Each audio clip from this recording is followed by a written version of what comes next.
فرزند زہرا یہ حالات برے ہیں۔ کاشانہ بصیرت ایک ایسا مکمل یوٹیوب چینل جس پر محروم بصارت کے لیے بالخصوص اور تمام افراد کے لیے بالعموم سینکڑوں کی تعداد میں اسلامی کتب دستیاب ہیں۔ لہذا گزارش ہے کہ آپ اپنی ذمہ داری نبھاتے ہوئے کاشانہ بصیرت کو سبسکرائب کرنے کے ساتھ ساتھ بیل آئیکن کو پریس کیجئے تاکہ آپ علم کے حصول کے ساتھ ساتھ مذہب اہل بیت کی اشاعت میں بھی اہم کردار ادا کرتے رہیں۔ کاشانہ بصیرت۔ فرزند زہرا یہ حالات برے ہیں۔ بسم اللہ الرحمن الرحیم۔ السلام علیکم۔ کاشانہ بصیرت کے یوٹیوب چینل سے نورین عباس آپ کے ساتھ ہے۔ ہم مطالعہ کر رہے ہیں الکوثر فی تفسیر القرآن کی جلد ششم کا، جس کے مصنف ہیں جناب محسن علی نجفی۔ تو آئیے آغاز کرتے ہیں الکوثر فی تفسیر القرآن کے چوتھے حصے کا۔ إن كاد ليضلنا عن آلهتنا لولا أن صبرنا عليها وسوف يعلمون حين يرون العذاب من أضل سبيلا۔ اگر ہم اپنے معبودوں پر ثابت قدم نہ رہتے تو اس شخص نے تو ہمیں ان سے گمراہ ہی کر دیا ہوتا، اور جب یہ لوگ عذاب کا مشاہدہ کریں گے تو اس وقت پتہ چلے گا کہ صحیح راستے سے گمراہ کون ہے۔ تفسیر آیات۔ ان کاد لیضلونا عن آلہتنا۔ مشرکین کا یہ کہنا کہ اگر ہم صبر اور مقاومت نہ کرتے تو محمد ہمیں اپنے معبودوں سے گمراہ کرتے۔ خود دلیل ہے کہ وہ جو مذاق اڑا رہے ہیں ایک سازش کے طور پر ہے۔ دراصل وہ اس بات کا اعتراف کر رہے ہیں کہ اس دعوت میں جو طاقت ہے اس کا مقابلہ کرنا صبر آزما ہے۔ نمبر 2، وَسَوْفَ يَعْلَمُونَ حِينَ يَرَوْنَ الْعَذَابَ۔ ان کے جواب میں فرمایا رہا گمراہی کا مسئلہ تو اس کا علم اس وقت ہو جائے گا جب یہ لوگ عذاب کا مشاہدہ کریں گے کون گمراہی میں تھا۔ أرأيت من اتخذ إلهه هواه أفأنت تكون عليه وكيلا۔ کیا آپ نے اس شخص کو دیکھا جس نے اپنی خواہشات کو اپنا معبود بنا رکھا ہے؟ کیا آپ اس شخص کے ضامن بن سکتے ہیں؟ تفسیر آیات۔ جو شخص اپنی خواہشات کو اپنا معبود بناتا ہے، اپنی خواہشات کا تابع ہے، وہ اندھا ہوتا ہے، وہ اپنی خواہشات کا بندہ ہوتا ہے۔ نفس پرستی اور خواہشات کا بندہ کس قدر خطرناک اور ناقابل ہدایت ہے، اس کا اندازہ اس آیت کے آخری جملے سے ہوتا ہے فَأَنْتَ تَكُونُ عَلَيْهِ وَكِيلًا۔ کیا آپ ایسے شخص کی ہدایت کا ذمہ لے سکتے ہیں؟ اہم نکات۔ نفس پرست پر ہادی برحق کی ہدایت کا اثر نہ ہوگا۔ أم تحسب أن أكثرهم يسمعون أو يعقلون إن هم إلا كالأنعام بل هم أضل سبيلا۔ یہ کیا آپ خیال کرتے ہیں کہ ان میں سے اکثر سننے یا سمجھنے کے لیے تیار ہیں؟ نہیں، یہ لوگ تو محض جانوروں کی طرح ہیں، بلکہ ان سے بھی زیادہ گمراہ ہیں۔ تفسیر آیات۔ نمبر 1، یہ لوگ خود عقل سے کام لینے کے قابل نہیں ہیں۔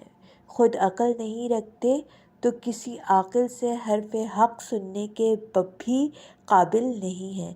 ان دونوں میں سے ایک صورت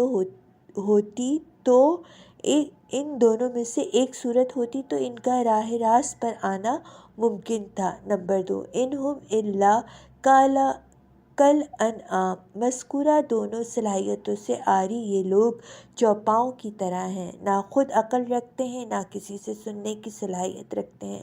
نمبر 3، بل ہم اضل سبیلا۔ بلکہ یہ لوگ چوپاؤں سے بھی زیادہ گمراہ ہیں۔ چوپائے اپنی غرض خلقت میں ہمیشہ مگن رہتے ہیں۔ چنانچہ یہ جانور انسان کے لیے ایک مسخر ہیں اور یہ اس تسخیری مقاصد کو پورا کرنے کے لیے ہر وقت چرتے رہتے ہیں اور انسان کے لیے گوشت، دودھ وغیرہ فراہم کرتے ہیں، جبکہ سرکش انسان اپنی غرض خلقت سے دور اور اس کے منافی عمل کرتا ہے، اس لیے انسان چوپاؤں سے زیادہ گمراہ ہے۔ اہم نکات: نمبر 1، نفس پرست کے ظاہری اور باطنی حواس کام نہیں کرتے۔ ألم تر إلى ربك كيف مد الظل ولو شاء لجعله ساكنا ثم جعلنا الشمس عليه دليلا ثم قبضناه إلينا قبضا يسيرا۔ کیا آپ نے نہیں دیکھا کہ آپ کا پروردگار سائے کو کس طرح پھیلاتا ہے؟ اگر وہ چاہتا تو اسے ساکن بنا دیتا۔ پھر ہم نے سورج کو سائے کے وجود پر دلیل بنا دیا، پھر ہم تھوڑا تھوڑا کر کے اسے اپنی طرف سمیٹ لیتے ہیں۔ تفسیر آیات: نمبر 1، سورج سائے کے وجود پر دلیل اس لیے ہے کہ سائے کا پھیلنا اور سکڑنا سورج کی مختلف حالتوں سے مربوط ہے۔ اللہ تعالیٰ کے نظام تخلیق میں جہاں دھوپ کا اہم کردار ہے، بلکہ دھوپ ہی سے زندگی ہے، وہاں اس حیات آفرین دھوپ سے بچنا بھی پڑتا ہے، اس لیے سائے کی پناہ فراہم فرمائی۔ سائے کی فراہمی کے لیے اجسام کو سایہ دار بنایا، ورنہ اجسام شفاف ہوتے تو سایہ وجود میں نہ آتا۔ نمبر 2، وَلَوْ شَاءَ لَجَعَلَهُ سَاكِنًا، اگر اللہ چاہتا تو اس سائے کو ساکن بنا دیتا۔ اگر سایہ متحرک نہ ہوتا اور آنے جانے کا نظام نہ ہوتا تو ساکن سائے سے اس نظام میں خلل پڑتا۔ اگر زمین متحرک نہ ہوتی تو سایہ ساکن ہوتا، نظام حیات درہم برہم ہوتا۔ نظام حیات میں ہم لوگ سائے کے اہم کردار سے غافل رہتے ہیں۔ نمبر 3، ثُمَّ قَبَضْنَاهُ إِلَيْنَا، پھر سورج چڑھنے سے تدریجاً سایہ سمٹنا شروع ہو جاتا ہے۔ الینا، ہم اس سائے کو اپنی طرف سمیٹ لیتے ہیں۔ یہاں اپنی طرف کہنے میں کس نقطے کی طرف اشارہ ہے؟ صاحب المیزان اس جگہ فرماتے ہیں، اشیاء کا موجود ہونے کے بعد مفقود ہونا، معدوم ہونا اور مٹ جانا نہیں ہے، بلکہ اللہ کی طرف رجوع ہے۔ ممکن ہے الینا کا اشارہ الی ارادتنا ہو، والعلم عند اللہ۔ اہم نکات: اس کائنات میں دھوپ اور سائے کا ہونا اور نہ ہونا دونوں اللہ کے تدبیری نظام کے ستون ہیں۔ وَهُوَ الَّذِي جَعَلَ لَكُمُ اللَّيْلَ لِبَاسًا وَالنَّوْمَ سُبَاتًا وَجَعَلَ النَّهَارَ نُشُورًا، اور وہی ہے جس نے تمہارے لیے رات کو پردہ اور نیند کو سکون اور دن کو مشقت کے لیے بنایا۔ تفسیر آیات: نمبر 1، جعل لکم اللیل لباسا، اس نے تمہاری تنظیم، حیات و تدبیر زندگی کے لیے رات کی تاریکی کو بھی اس نظام کا حصہ بنا دیا ہے۔ چنانچہ رات کی تاریکی کا لباس پہنا کر اس مضطرب الحال انسان کو ان چیزوں سے الگ کر دیا جن میں یہ دن بھر مگن رہتا ہے، تاکہ اسے سکون اور تھکے ہوئے اعصاب کو آرام مل جائے اور زندگی کی نبرد آزمائی میں ہونے والی ناکامیوں سے خستہ حال انسان دوبارہ بحال ہو جائے۔ اس طرح نیند اداء حیات کے لیے ایک وقتی موت ہے اور ادامہ حیات ہے۔ الف دال الف میم ہے، ادامہ حیات کے لیے ایک چارجنگ سسٹم ہے۔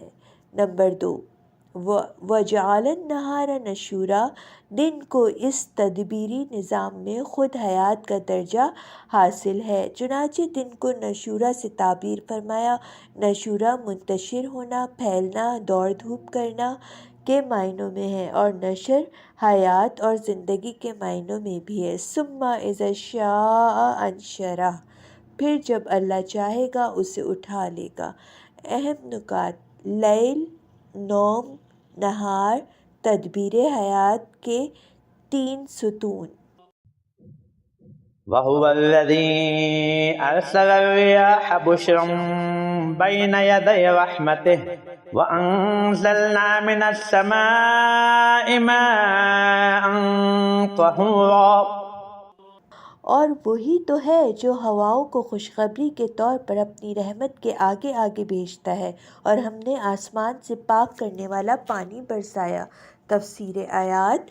اگر نمبر 1 وَهُوَ الَّذِي أَرْسَلَ الرِّيَاحَ تشریح کے لیے ملاحظہ ہو الاعراف آیت 57۔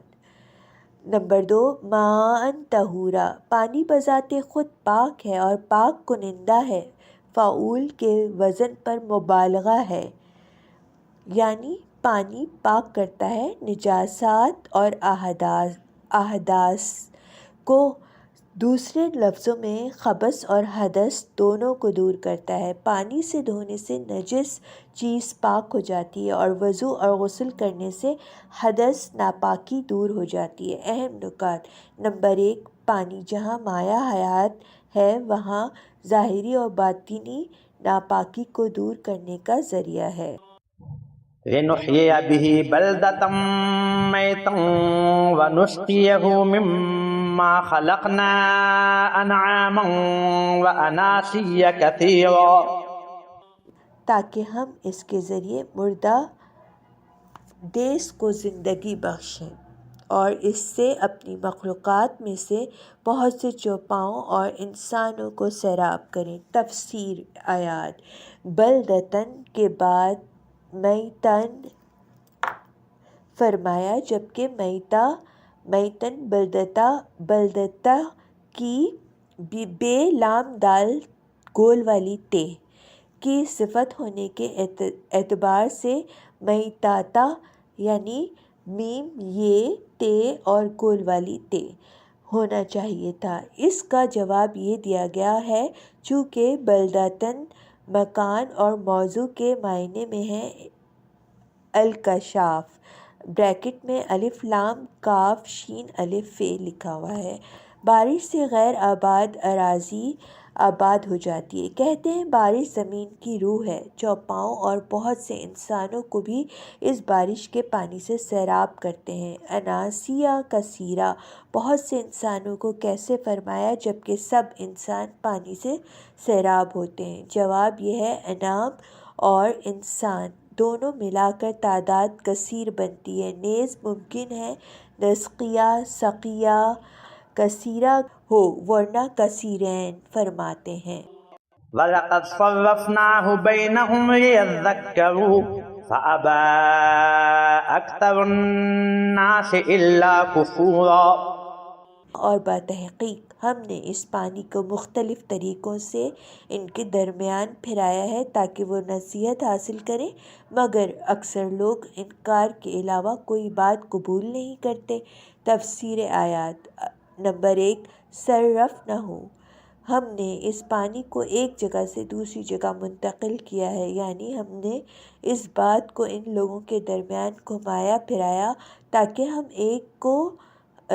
ہر ایک کو اپنی ضرورت کے مطابق پانی میسر آئے۔ چنانچہ اللہ تعالیٰ پانی کو بخار، بادل اور ہوا کے ذریعے فضا میں اور نہروں اور دریاؤں کے ذریعے زمین میں پھراتا ہے۔ نمبر 2 لیذکروا پانی کو ہم نے ان میں پھرایا تاکہ یہ اللہ کی اس نعمت سے نصیحت حاصل کریں اور شکر ادا کریں، لیکن اکثر انسان ناشکرے ہیں۔ اہم نکات۔ نمبر 1 پانی اللہ کی سب سے بڑی نعمت ہے مگر اکثر انسان پانی کی ناقدری کرتے ہیں۔ وَلَوْ شِئْنَا لَبَعَثْنَا فِي كُلِّ قَرْيَةٍ نَذِيرًا اگر ہم چاہتے تو ہر بستی میں ایک تنبیہ کرنے والا مبعوث کرتے۔ تفسیر آیات مگر ہم نے آپ کو مبعوث کر کے سارے جہاں کے لیے رسول بنایا، ہم نے ہر بستی میں تنبیہ کرنے والا رسول نہیں بھیجا۔ ان تمام رسولوں کی جگہ صرف آپ کو مبعوث کیا چونکہ صرف آپ کی وجہ سے تمام بستیوں کی طرف رسول مبعوث رسول مبعوث کرنے کی ضرورت باقی نہیں رہتی۔ اس سے رسول اللہ صلی اللہ علیہ وآلہ وسلم کی رسالت کی عظمت اور آفاقیت واضح ہو جاتی ہے۔ فلا تطع الكافرین وجاہدہم بہ جہادا کبیرا۔ لہٰذا آپ کفار کی بات ہرگز نہ مانیں اور اس قرآن کے ذریعے ان کے ساتھ بڑے پیمانے پر جہاد کریں۔ تفسیر آیات۔ جب ہم نے آپ کو تمام بستیوں کے لیے رسول و نذیر بنا کر بھیجا ہے تو آپ کی ذمہ داری بہت سنگین ہو گئی ہے، لہٰذا آپ اس قرآن کے ذریعے بالقرآن بڑے پیمانے پر جہاد شروع کریں۔ جہاد بالسیف نہیں بلکہ جہاد بالقرآن کا حکم ہے۔ قرآنی آیات کی تلاوت اور دلیل و حجت قائم کر کے جہاد کریں۔ وَهُوَ الَّذِي مَرَجَ الْبَحْرَيْنِ هَذَا عَذْبٌ فُرَاتٌ وَهَذَا مِلْحٌ أُجَاجٌ وَجَعَلَ بَيْنَهُمَا بَرْزَخًا وَحِجْرًا مَحْجُورًا۔ اور اسی نے دو دریاؤں کو مخلوط کیا ہے، ایک شیریں مزیدار اور دوسرا کھارا کڑوا ہے، اور اس نے دونوں کے درمیان ایک حد فاصل اور مضبوط رکاوٹ بنا دی ہے۔ تشریح۔ عذبٌ مائع عذب کے معنی خوشگوار اور ٹھنڈا پانی کے ہیں۔ فراتٌ الفرات کے معنی شیریں یا نہایت شیریں پانی کے ہیں۔ اجاجٌ الاجاج کے معنی سخت کھارا اور گرم پانی کے ہیں۔ تفسیر آیات۔ دریا کا میٹھا پانی جب سمندر میں گرتا ہے تو دریا کا پانی سمندر کے تلخ پانی کے درمیان اپنی شیرینی قائم رکھتا ہے۔ قدرت کا کرشمہ ہے کہ یہ دونوں پانی وزن میں مختلف ہونے کی وجہ سے آپس میں مخلوط نہیں ہوتے۔ کیا اس آیت میں اس بات کی طرف اشارہ ہے مومن اور منافق، مسلم اور کافر دونوں ایک ہی سرزمین پر زندگی کرنے کے باوجود ایک دوسرے سے ممتاز رہتے ہیں، جیسا کہ المیزان کا خیال ہے۔ وَهُوَ الَّذِي خَلَقَ مِنَ الْمَاءِ بَشَرًا فَجَعَلَهُ نَسَبًا وَصِهْرًا وَكَانَ رَبُّكَ قَدِيرًا۔ اور وہی ہے جس نے پانی سے بشر کو پیدا کیا، پھر اس کو نسب اور سسرال بنایا، اور آپ کا پروردگار بڑی طاقت والا ہے۔ تشریح کلمات سحرن صاد دو چشمیے، رے دو زبر اور الف۔ سحرن نسب وہ ہے، نون سین بے۔ نسب وہ ہے جس سے نکاح حرام ہے، اور سحر صاد دو چشمیے رے وہ ہے جس سے نکاح ہو سکتا ہے۔ تفسیر آیات۔ ایک ہی بوند سے دو مختلف مخلوقات نسب اور سسرال، مرد اور عورت وجود میں آتے ہیں جن کی اصل نوع ایک ہے اور دونوں کا تعلق ایک بنیاد یعنی انسانیت سے ہے، مگر خصوصیات مختلف، نفسیاتی اور جسمانی تقاضے مختلف ہیں۔ اس کے باوجود ایک دوسرے سے متصادم نہیں بلکہ ایک دوسرے کے ساتھ منسلک ہیں، ایک دوسرے کے لیے پرکشش ہیں۔ مرد و زن کی خصوصیات کے مختلف ہونے کے باوجود باہم منسلک ہونے میں نوع انسانی کی بقا ہے۔ ابن سیرین راوی ہیں۔ الف بے نون سین یہ رے یہ نون۔ نزلت فی النبی صلی اللہ علیہ وآلہ جمع معہ نسب و سحر۔ یہ آیت نبی صلی اللہ علیہ وآلہ وسلم اور علی کے بارے میں نازل ہوئی چونکہ علی کے نبی کے ساتھ نسبی اور دامادی دونوں رشتے ہیں۔ وَيَعْبُدُونَ مِن دُونِ اللَّهِ مَا لَا يَنفَعُهُمْ وَلَا يَضُرُّهُمْ وَكَانَ الْكَافِرُ عَلَى رَبِّهِ ظَهِيرًا۔ اور یہ لوگ اللہ کو چھوڑ کر ایسی چیزوں کی بندگی کرتے ہیں جو نہ تو انہیں نفع پہنچا سکتی ہے اور نہ ضرر، اور کافر اپنے رب کے مقابلے میں دوسرے کافروں کی پشت پناہی کرتا ہے۔ تفسیر آیات نمبر 1۔ مشرکین ایسے بتوں کی پرستش کرتے ہیں جن کی پوجا کرنے میں کوئی فائدہ نہیں ہے، نہ پوجا کرنے میں کوئی ضرر ہے۔ مطلب یہ ہے کہ ان کے معبود نفع و ضرر پر قادر نہیں ہیں، ورنہ خود بت کی عبادت باعث ضرر ہے۔ نمبر 2۔ وَكَانَ الْكَافِرُ عَلَى رَبِّهِ ظَهِيرًا۔ در حقیقت کافر اپنے رب کے خلاف ہر قدم کے پشت پناہ ہوتے ہیں، خواہ یہ قدم اٹھانے والے انسانی شیطان ہوں یا جناتی شیطان۔ وَمَا أَرْسَلْنَاكَ إِلَّا مُبَشِّرًا وَنَذِيرًا۔ اور اے رسول، ہم نے آپ کو صرف بشارت دینے والا اور تنبیہ کرنے والا بنا کر بھیجا۔ تفسیر آیات۔ رسول کی ذمہ داری کفار کے سامنے حق کا پیغام رکھنا ہے، اور جہاں تک پیغام رسانی اور اتمام حجت کا تعلق ہے، اس میں رسول افہام و تفہیم کا ہر فیصلہ استعمال کریں گے۔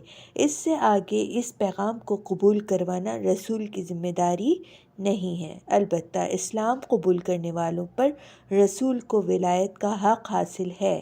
رسول کی دعوت پر لبیک کہنا واجب ہے، خواہ اس میں جان کا خطرہ کیوں نہ ہو۔ النبی اولیٰ بالمؤمنین من انفسہم۔ نبی مومنین کی جانوں پر خود ان سے زیادہ حق تصرف رکھتا ہے۔ نیز رسول حاکم ہے، ان کی اطاعت لازم ہے، ان کا حکم نافذ ہے۔ وَمَا كَانَ لِمُؤْمِنٍ وَلَا مُؤْمِنَةٍ إِذَا قَضِيَ اللَّهُ وَرَسُولُهُ أَمْرًا أَن يَكُونَ لَهُمُ الْخِيَرَةُ مِنْ أَمْرِهِمْ وَمَن يَعْصِ اللَّهَ وَرَسُولَهُ فَقَدْ ضَلَّ ضَلَالًا مُبِينًا۔ اور کسی مومن اور مومنہ کا یہ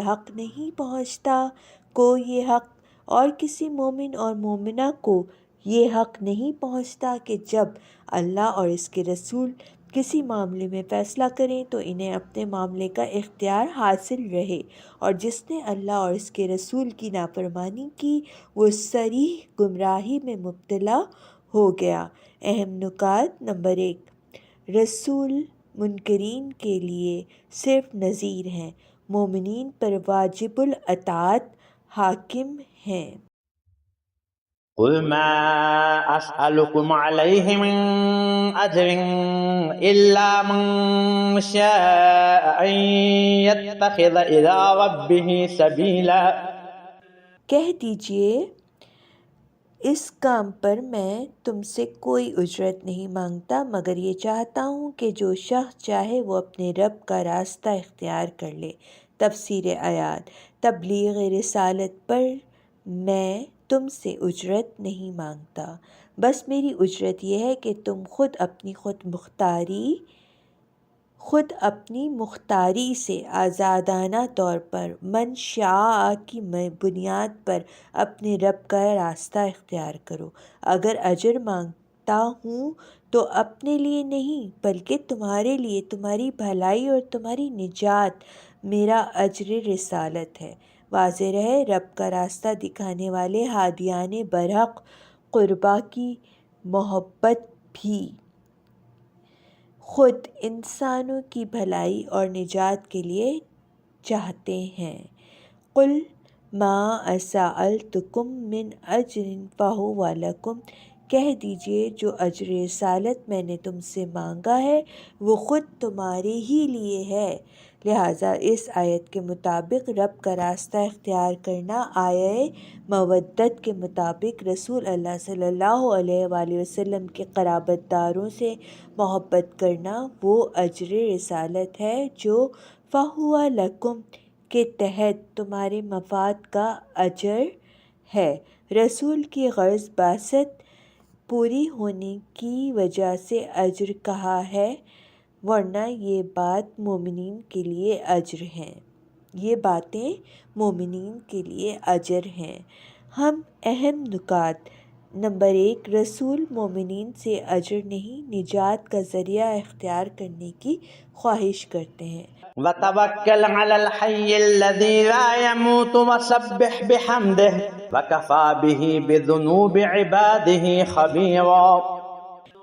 اور اے رسول، اس اللہ پر توکل کیجئے جو زندہ ہے اور اس کے لیے کوئی موت نہیں ہے، اور اس کی ثنا کے ساتھ تسبیح کیجئے، اور اپنے بندوں کے گناہوں سے مطلع ہونے کے لیے بس وہ خود ہی کافی ہے۔ تفسیر آیات۔ توکل اور بھروسے کے لیے اللہ تعالیٰ کے 3 اوصاف کا بیان ہوا ہے کہ اس ذات پر بھروسہ رکھو جو نمبر 1 زندہ ہے، علی الحی الذی لا یموت، اس زندہ پر توکل کرو جو نہ صرف زندہ ہے بلکہ زندگی کی سرچشمہ ہے، لہذا تسبیح بھی اسی کی کرو۔ نمبر 2 وہ دانا ہے کہ ایک لمحے کے لیے بھی آپ سے غافل نہیں ہو سکتی۔ نمبر 3 وہ قادر ہے، الذی خلق السماوات والارض، جس کا ذکر اگلی آیت میں ہوا ہے۔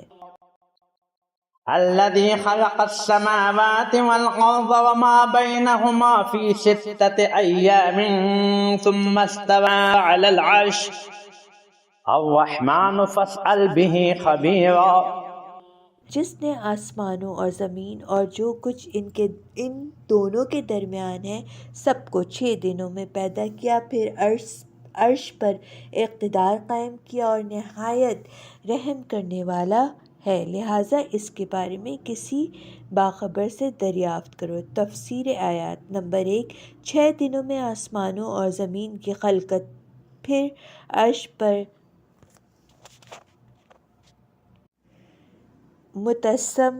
متمسکن ہونے کے بارے میں تشریح۔ سورۃ الاعراف آیت 54 اور یونس آیت 3 میں ملاحظہ فرمائیں۔ نمبر 2 الرحمن فاسألوا بہ خبیرا، هو الرحمن، وہ رحمان ہے جس نے کائنات کو بنایا پھر عرش پر متمسکن ہوا۔ فاسأل بہ یعنی عنہ، رحمان کے بارے میں کسی باخبر ذات سے پوچھو جو خود خدائے تعالیٰ ہے۔ مجمع البیان میں ہے، روایت میں آیا ہے کہ یہود اشیاء کی خلقت کی ابتدا کے بارے میں ایسی باتیں نقل کرتے تھے جو فرمان الہی کے خلاف تھیں۔ اس پر آیت نازل ہوئی فاسأل بہ خبیرا۔ اہم نکات: باخبر ذات سے سوال ہونا چاہیے۔ وَإِذَا قِيلَ لَهُمُ اسْجُدُوا لِلرَّحْمَنِ قَالُوا وَمَا الرَّحْمَنُ أَنَسْجُدُ لِمَا تَأْمُرُنَا وَزَادَهُمْ نُفُورًا۔ اور جب ان سے کہا جاتا ہے کہ رحمان کو سجدہ کرو تو وہ کہتے ہیں رحمان کیا ہوتا ہے، کیا وہ اسے سجدہ کریں جس کے لیے تو کہہ دے، پھر ان کی نفرت میں مزید اضافہ ہو جاتا ہے۔ تفسیر آیت۔ نمبر 1 عرب مشرکین لفظ رحمان سے ناآشنا تھے۔ جب رسول اللہ صلی اللہ علیہ وآلہ وسلم نے رحمان کہہ کر اللہ کو پکارا تو مشرکین کہنے لگے، اس صابئی کو دیکھو، ہمیں 2 معبودوں کو پکارنے سے روکتا ہے، خود 2 معبودوں کو پکارتا ہے، اللہ اور رحمان کو، جس پر یہ آیت نازل ہوئی۔ قُلِ ادْعُوا اللَّهَ أَوِ ادْعُوا الرَّحْمَنَ أَيَّمَّا تَدْعُوا فَلَهُ الْأَسْمَاءُ الْحُسْنَى، کہہ دیجئے اللہ کہہ کر پکارو یا رحمان کہہ کر پکارو، جس نام سے بھی پکارو اس کے سب نام اچھے ہیں۔ نمبر 2 وَمَا الرَّحْمَنُ، مشرکین کا یہ سوال رحمان کیا ہے خود ایک جسارت ہے، ورنہ رحمان کون سوال ہو سکتا تھا۔ اسی طرح اَنَسْجُدُ لِمَا تَأْمُرُونَا، کیا ہم اس کو سجدہ کریں جس کے لیے تو کہتا ہے، ایک گستاخی ہے اور انداز کلام میں تکبر بھی ہے، ساتھ رسول کے حکم کی بے اعتنائی بھی ہے۔ نمبر 3 وَزَادَهُمْ نُفُورًا، رحمان کو سجدہ کرو کے حکم سے ان کی نفرت میں اضافہ ہو گیا۔ حکم رسول سے نفرت میں اضافہ یا رحمان کے لیے سجدہ کرنے سے نفرت میں اضافہ ہوا، دونوں ہو سکتے ہیں۔ ان کی نفرت حکم رسول سے یا خود سجدہ برائے رحمان سے بڑھ گئی۔ تبارك الذي جعل في السماء بروجا وجعل فيها سراجا وقمرا منيرا۔ بابرکت ہے وہ ذات جس نے آسمان میں ستارے بنائے اور اس میں ایک چراغ اور روشن چاند بنایا۔ تفسیر آیات نمبر 1 جعل فی السماء بروجا، بروج بے رے واو جیم کے بارے میں تشریح سورہ ہجر آیت 16 میں ہو چکی ہے۔ نمبر 2 وجعل فیہا سراجا، سراج سے مراد ہے جس ذات کا نام رحمان ہے، اس کی شان میں گستاخی کرتے ہو جس کے قبضے قدرت میں آسمانوں کی حکومت ہے اور جس کے ہاتھ میں گردش لیل و نہار ہے۔ وهو الذي جعل الليل والنهار خلفة لمن أراد أن يذكر أو أراد شكورا۔ اور وہی ہے جس نے ایک دوسرے کی جگہ لینے والے شب و روز بنائے اس شخص کے لیے جو نصیحت لینا اور شکر ادا کرنا چاہتا ہے۔ تفسیر آیات روئے زمین پر موجودات کی زندگی کی تدبیری امور میں سے ایک تدبیر شب و روز کا تبادلہ ہے۔ چونکہ نہ ہمیشہ دھوپ سے نہ ہمیشہ شب سے یہ زندگی جاری رہ سکتی ہے۔ زمین کی گردش کی موجودہ رفتار 1000 میل فی گھنٹہ کی جگہ 100 میل فی گھنٹہ ہوتی تو دن رات 10 گنا لمبے ہو جاتے۔ گرمیوں میں تمام نباتات جل جاتی اور سردیوں میں رات کو جم جاتی۔ قرآن بھی گردش لیل و نہار کی غرض و غایت یہی کچھ بتاتا ہے۔ نمبر 2 لمن ارادہ ان یتذکر او ارادہ شکورا، شب و روز کی یہ گردش اس شخص کے لیے بنائی جو نصیحت لینا یا شکر ادا کرنا چاہتا ہے۔ ارادہ ان یذکر، نصیحت اس بات پر لینا چاہے کہ کائنات اور انسانی زندگی کو چلانے اور تدبیر کرنے والی ذات وہی ہو سکتی ہے جس کے قبضے قدرت میں گردش لیل و نہار ہے۔ اللہ کے علاوہ کسی کو مدبر تسلیم نہ کرو، اللہ ہی تمہارا مدبر ہے۔ او ارادہ شکورا، یا اس ذات کا شکر ادا کرنا چاہتا ہے جس نے شب و روز کی گردش سے انسان کو وہ آسائش فراہم فرمائی جو دوسری صورت میں ممکن نہ تھی۔ اہم نکات نمبر 1 گردش لیل و نہار کو معمول پر نہ لو، تدبیر الہی پر ایمان پختہ کرو۔